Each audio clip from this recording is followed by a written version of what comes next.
Dans cette vidéo bouleversante, nous allons entendre le témoignage saisissant de la sœur Linda Rica, une chrétienne originaire de la Sierra Leone. Elle pensait marcher fidèlement avec Dieu, jusqu'au jour où Jésus-Christ lui est apparu et l'a conduite en enfer. Là, elle a vu l'état réel de son âme. Ce n'est pas une vision symbolique ou un rêve confus, c'est une visite spirituelle directe, où le Seigneur lui a révélé les péchés cachés, ignorés ou dissimulés dans son cœur. Elle a découvert avec horreur que des choses qu'elle considérait comme petites aux yeux des hommes, l'orgueil spirituel, les jugements du cœur, la colère, la convoitise, la jalousie, le manque d'amour, la désobéissance, mais aussi sa manière de s'habiller et de se tenir devant Dieu l'exposait en réalité à la condamnation éternelle. Jésus lui a dit clairement, « Si tu étais morte dans cet état, tu aurais été condamnée. » Ce choc l'a transformée profondément. Depuis ce jour, elle avertit l'Église. Beaucoup pensent être sauvés alors qu'ils marchent encore dans les compromis. Ce témoignage est un cri d'alarme, le jugement de Dieu est réel. Le ciel est saint. L'enfer existe. Et sans repentance sincère, personne ne verra Dieu. Alors écoute attentivement ce message, examine ta vie, et laisse le Saint-Esprit te parler.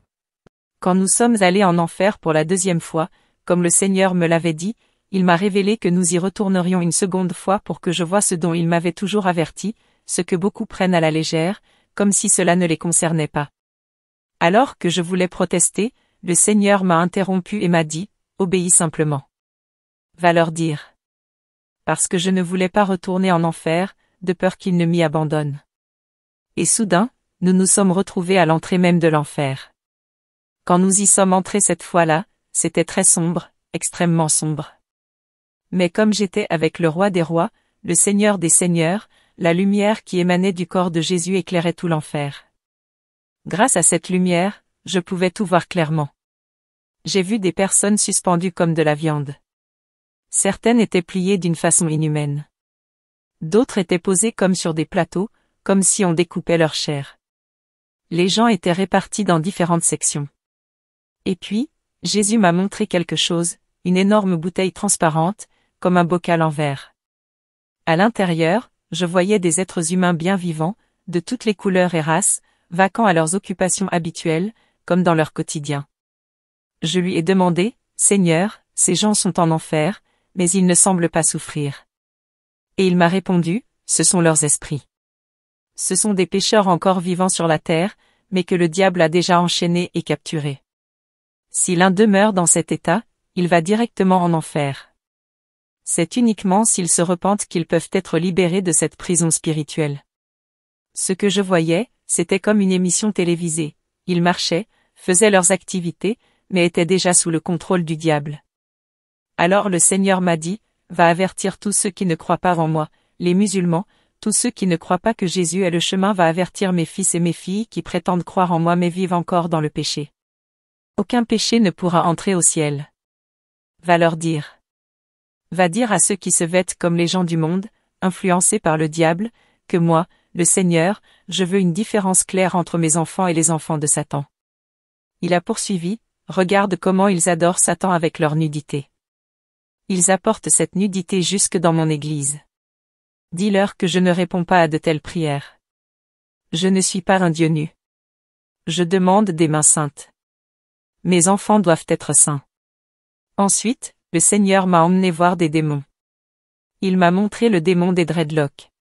C'était un esprit maléfique, avec des serpents qui se déplaçaient sur sa tête. Et il m'a dit, « Voici l'esprit derrière les dreadlocks.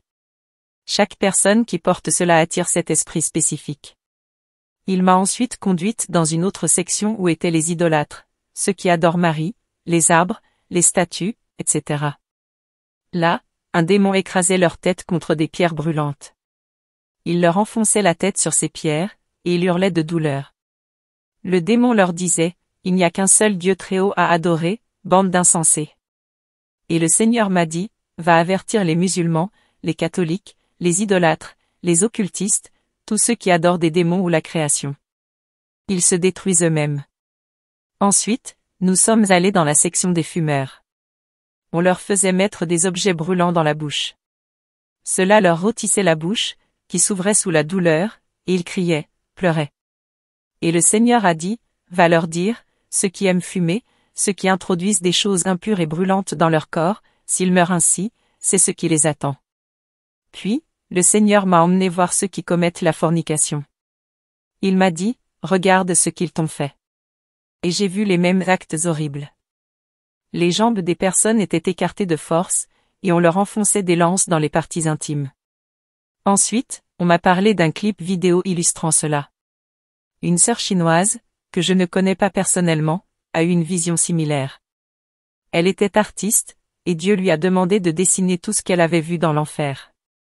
Plus tard, quelqu'un est venu avec cette vidéo pour me montrer que Dieu agit vraiment dans le monde, qu'il utilise différentes personnes pour révéler les mêmes vérités. Enfin, j'ai vu des femmes mariées et des hommes mariés, liés légalement, mais qui quittent leur conjoint pour entretenir des relations adultères avec des amants ou des maîtresses. J'ai vu comment on les torturait aussi, des serpents à tête tranchante les perçaient. Je voyais des objets tranchants passer à travers les parties intimes des femmes et ressortir par leur bouche. Cela se répétait encore et encore. Le Seigneur me dit alors, va avertir les femmes. Va avertir les maris. Ils doivent être fidèles à leurs conjoints. Ils ne doivent pas commettre d'adultère dans leur mariage. Ils doivent être saints et loyaux l'un envers l'autre jusqu'à ce que la mort les sépare. Ils ne doivent pas se séparer. Ils ne doivent pas souiller leur corps. Seul l'époux doit voir la nudité de son épouse, et seule l'épouse doit voir la nudité de son mari. Ensuite, le Seigneur me montra la section des voleurs, ceux qui commettent des vols à main armée, ou même des petits vols dans les maisons, des vols qu'on banalise. Là, le diable leur tranchait les mains comme on découpe de la viande. Et le Seigneur me dit, va les avertir. Il n'y a aucun plaisir en enfer. Puis, le Seigneur me montra les homosexuels, tous ceux qui pratiquent ces choses. Il me dit, va avertir ceux qui s'adonnent à cela. Ils se souillent eux-mêmes. Ils commettent une grande abomination. J'ai vu alors un démon les brûler, puis leur enfoncer un fer chauffé à blanc dans l'anus. Ils hurlaient de douleur. C'était insupportable. Je me suis couverte les yeux et j'ai supplié Dieu de leur venir en aide, tant la torture était atroce.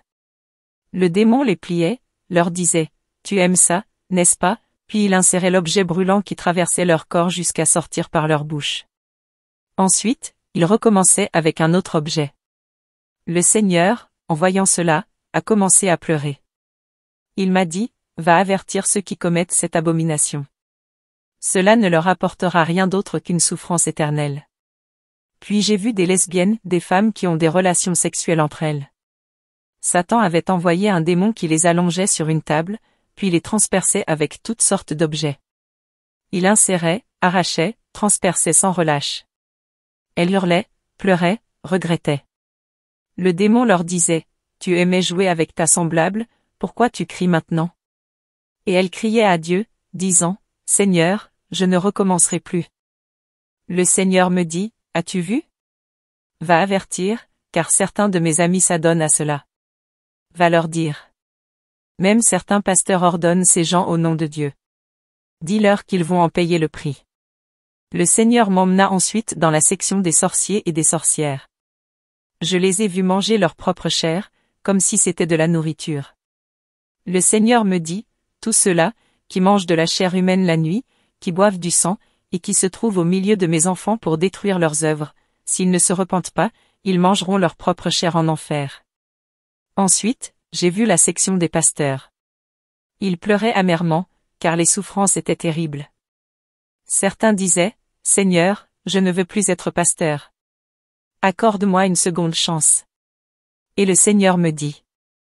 Va dire aux pasteurs qui se moquent de leur appel, je l'ai écrit dans ma parole, ils seront parmi les plus durement punis en enfer, tout près du diable. Dis-leur que tout pasteur qui ne prêche pas un message de repentance, de sainteté et de justice pour ramener mes enfants à moi, tous ceux qui prêchent pour leur ventre, pour leur richesse, vont le regretter amèrement. Leur sort sera pire que celui de n'importe quel autre pécheur ici. Puis le Seigneur m'a conduite dans une autre section. Il m'a dit, tous ces musiciens que vous aimez écouter. Leur musique vous souille quand vous écoutez leurs messages, parce que leurs chansons sont dédiées au diable. C'est le diable qui leur donne argent et renommée. Ces messages que vous écoutez remplissent votre cœur du désir de pécher. Et le Seigneur m'a dit, je vais te montrer aujourd'hui ton artiste préféré. Je n'aurais jamais imaginé voir cela. Je pensais à Whitney Austin, que j'aimais tant. J'écoutais ces chansons sur mon lit, parfois avec mon petit ami qui fumait à côté. Le Seigneur m'a emmené dans une section. Il a levé la main, et j'ai vu une créature brûlée, méconnaissable, on ne pouvait même plus dire si c'était un homme ou une femme.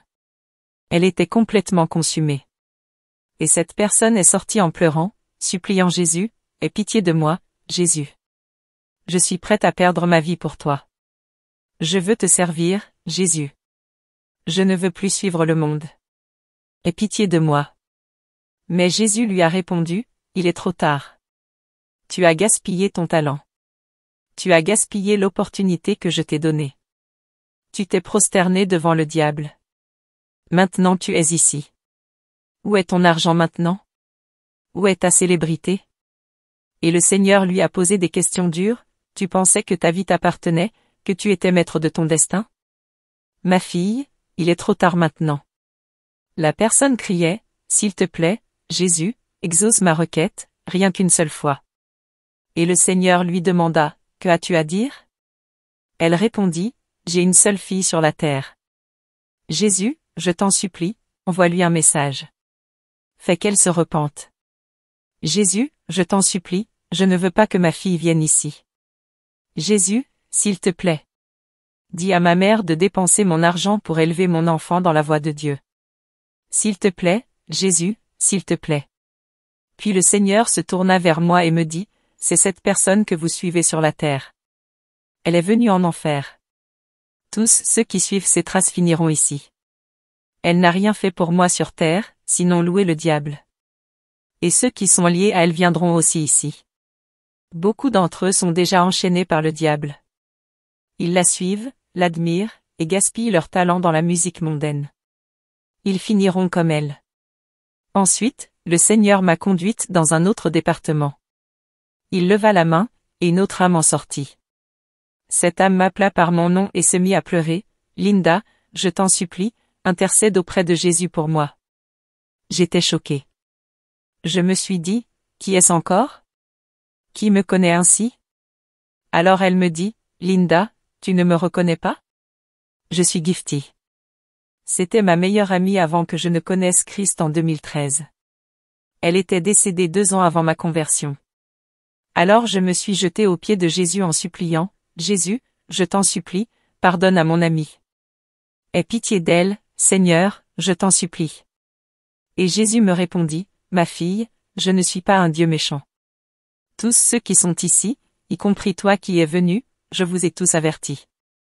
Mais ils ont refusé d'écouter. Demande-lui. » Puis le Seigneur s'adressa à Gifty, « Que as-tu à dire?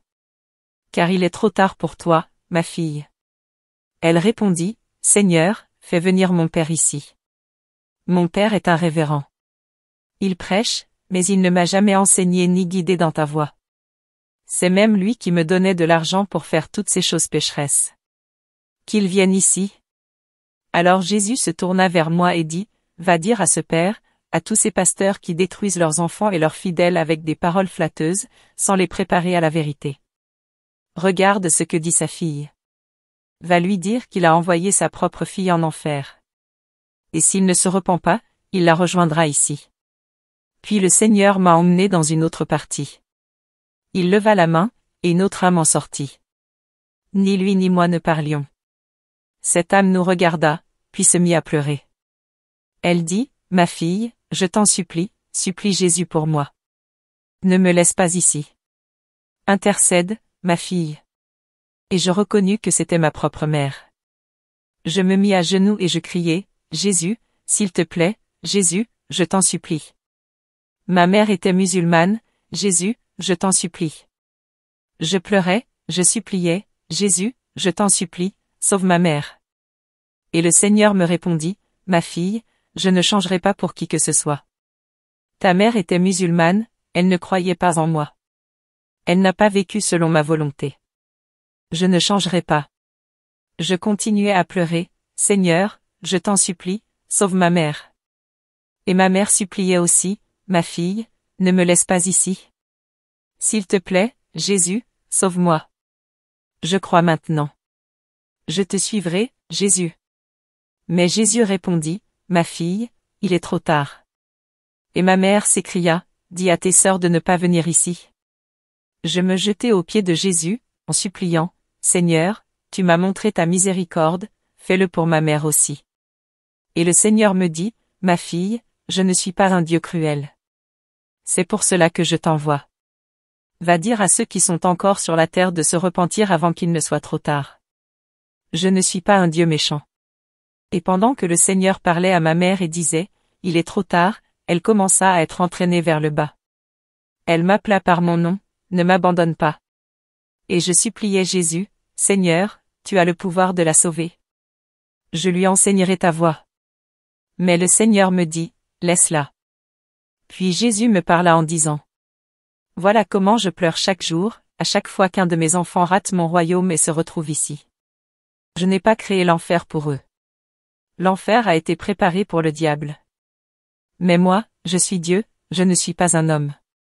Je ne changerai jamais mes standards pour qui que ce soit. Quiconque meurt dans le péché, sans avoir écouté mes avertissements, je le laisserai ici. Et il ajouta, en pleurant. Humanité, que vous ai-je fait pour que vous m'abandonniez ainsi? Il me dit encore. Ma fille, je te charge d'accomplir ta mission. Va faire ta part. Et ensuite, le Seigneur me transporta vers une autre scène, le Seigneur m'a montré le royaume du diable. Il m'a dit, regarde. Et j'ai vu Satan. Tous ces accessoires que les gens portent, bijoux, faux cheveux, etc., sont liés à des esprits démoniaques, à des sorts et à l'esprit du dragon. Le Seigneur m'a dit, ce sont ces choses que vous portez sur votre corps. Chacune d'entre elles est accompagnée d'un esprit. Lorsqu'elles sont sur vous, elles souillent votre corps. Elles polluent votre cœur. Voilà comment mes enfants, qui m'aimaient autrefois, finissent par se corrompre, pécher, rétrograder. Il ajouta. Tu veux prier, mais tu n'y arrives pas, car tu portes les biens du diable. Avant tu aimais évangéliser, lire ma parole. Maintenant, tu es devenu tiède. L'esprit de rétrogradation t'a gagné. Le Seigneur dit encore. Les choses qu'ils portent souillent leur corps. Va leur dire qu'ils ne pourront pas accomplir mon œuvre ainsi, car le diable les contamine jour après jour. Le Seigneur m'a ensuite montré des démons vêtus de manière indécente. Il m'a montré comment Satan dessine des catalogues de vêtements impudiques et les remet aux grandes marques et créateurs. Les grandes actrices et acteurs travaillent pour le diable. Ils savent exactement ce qu'ils font. Ces tenues qu'ils lancent et que vous appelez « nouvelle mode », c'est le diable qui leur demande de les exposer. Et nous, les enfants de Dieu, nous les achetons et disons que c'est tendance. Le Seigneur dit. Le diable sait que la nudité entraîne la convoitise. C'est lui qui manipule le monde. Regarde ce qu'il fait. J'ai vu des personnes très influentes assises avec Satan. Le Seigneur m'a dit. Ce sont eux qui dirigent le monde. Acteurs, actrices, producteurs, fabricants, leaders, même certains pasteurs. Ce sont des gens de la terre qui collaborent avec le diable pour corrompre mes enfants. Puis il m'a ordonné. Avertis-les. J'ai vu des commerçants. Le Seigneur m'a dit que Satan contamine même la nourriture des gens. Voilà pourquoi, quand ils mangent sans prier, ils se retrouvent souillés et affaiblis spirituellement. Mes enfants dorment spirituellement. Ils ne prient plus. Va leur dire de reprendre leur vie de prière. Ensuite, j'ai vu différents pasteurs, hommes et femmes, liés au diable. Celui-ci leur donnait des objets pour polluer l'église, mouchoirs, eau spéciale, bracelets, huile, etc. Tous ces objets qu'ils distribuent dans les églises servent à détourner la foi du peuple loin de Dieu. Le Seigneur me dit. Je ne suis pas le Dieu des mouchoirs. Toutes ces choses que l'on donne dans les églises deviennent des objets de foi, et les gens ne me prient plus. Il ajouta. La prière est la clé. Mais ils sont occupés à autre chose. Et il me montra à quel point c'était vrai. Moi-même, quand je voulais dormir ou aller à un programme, j'appliquais seulement de l'huile d'onction, croyant que cela suffisait. Même pour un entretien, je frottais l'huile sur les papiers. On ne prie même plus vraiment, on croit que l'huile est Jésus lui-même. Le Seigneur m'a dit. L'huile a pris ma place. L'eau a pris ma place. Le calendrier a pris ma place. La bague a pris ma place. Le chapelet a pris ma place. Toutes ces choses sont des pratiques occultes dans mon Église. Rien ne doit prendre ma place. Chacun doit me prier directement. Aucun de ces objets n'a de pouvoir. Je ne suis pas le Dieu de ces choses. Il m'a ensuite montré Satan en train d'imposer les mains à des pasteurs, qui ensuite sortaient pour aller corrompre le monde. Le Seigneur dit: Va dire que beaucoup de faux prédicateurs se sont levés, et ils tromperont beaucoup de gens. Dis à mes enfants que sans sainteté et justice, ils ne me verront pas. Il doit y avoir une différence claire entre mes enfants et ceux du monde. Une différence dans l'apparence, la manière de parler, de se comporter, de prier, de s'habiller. Partout où ils vont, cette différence doit être visible. Quiconque ressemble au monde, agit comme lui, parle comme lui, ne m'appartient pas. Avant de commencer à prêcher, je lisais toujours les Écritures. Puis je dis au Seigneur: ce que j'ai vu de mes yeux, je ne veux plus aller dans aucune dénomination. Je vais prêcher toute seule, car je sais que les gens ne me croiront pas. Mais le Seigneur me répondit: ne néglige pas l'assemblée des frères. Toutes les dénominations ne sont pas corrompues. C'est juste que la majorité l'est, et elles ont éclipsé les quelques-unes qui sont encore pures. Mais moi, le Seigneur, qui suis plus sage que Satan, j'ai établi un mouvement sur la terre pour ramener mes enfants sur le bon chemin. Il ajouta: j'ai suscité une dénomination pure. J'ai rappelé des pasteurs que j'avais appelés, mais qui s'étaient égarés, et je les ai ramenés à leur vocation. J'ai établi un mouvement sur la terre. Et ce mouvement, c'est le mouvement de réveil de la sainteté, Holiness Revival Movement. Personne ne m'y a invité. C'est Jésus lui-même qui m'a demandé de le rejoindre. Le Seigneur m'a dit: j'ai établi ce mouvement sur la terre. Lorsque tu retourneras, joins-toi à ce mouvement de réveil dans la sainteté. C'est mon œuvre. Ce que cet homme te dit là, ce que mon fils te dit là, c'est moi qui mets les paroles dans sa bouche. Lui-même, il ne sait même pas. Si tu obéis, ma fille, si tu écoutes et que tu changes ta vie, alors tu n'auras plus qu'à attendre mon retour pour l'enlèvement. Mais si tu retournes vers les choses du monde, tu reviendras ici. Je t'ai donné une dernière chance, une dernière grâce. Si tu retournes en arrière, ce sera fini. Je déposerai cette grâce pour toujours. Va maintenant, rejoins-les, car tu vas devoir sortir d'ici. Astérisque astérisque, je disais au Seigneur: Seigneur, ne me renvoie pas, laisse-moi rester au ciel. Mais le Seigneur répondit: je ne suis pas un Dieu égoïste. Je ne veux pas que quelqu'un vienne me poser des questions. Les gens qui montent au ciel, s'ils te voient ici, sachant que tu étais pécheresse sur la terre, ils se poseront des questions. Alors le Seigneur dit: astérisque astérisque, tu retournes sur la terre pour achever ton salut avec crainte et tremblement. Tu dois travailler ton salut, Linda, avec crainte et tremblement. Et à partir d'aujourd'hui, partout où tu iras, j'ouvrirai les portes devant toi. Va et témoigne de ce que tu as vu ici, de ce que je t'ai dit. Ceux qui m'appartiennent, dis-leur directement la vérité et laisse-les entre mes mains. Moi, je serai là. Partout où tu iras, je serai là. Ceux qui sont à moi, j'écrirai leur nom dans le livre de vie. Partout où tu iras, fais un appel à l'autel. Ceux qui viendront donner leur vie, je les toucherai moi-même. Je leur accorderai la repentance. Toi, tout ce que tu as à faire, c'est de m'écouter. Va et témoigne de ce que tu as vu, de ce qui t'est arrivé, du message que je t'ai donné. Le reste, laisse-le moi. Je ramènerai mes enfants. Maintenant, va. Travaille à ton salut avec crainte et tremblement. Astérisque astérisque. Et quand le Seigneur a fini de parler ainsi, il dit: Va. Va. Et c'est là que j'ai repris conscience, entouré de ma famille, dans la maison. C'est cela mon témoignage.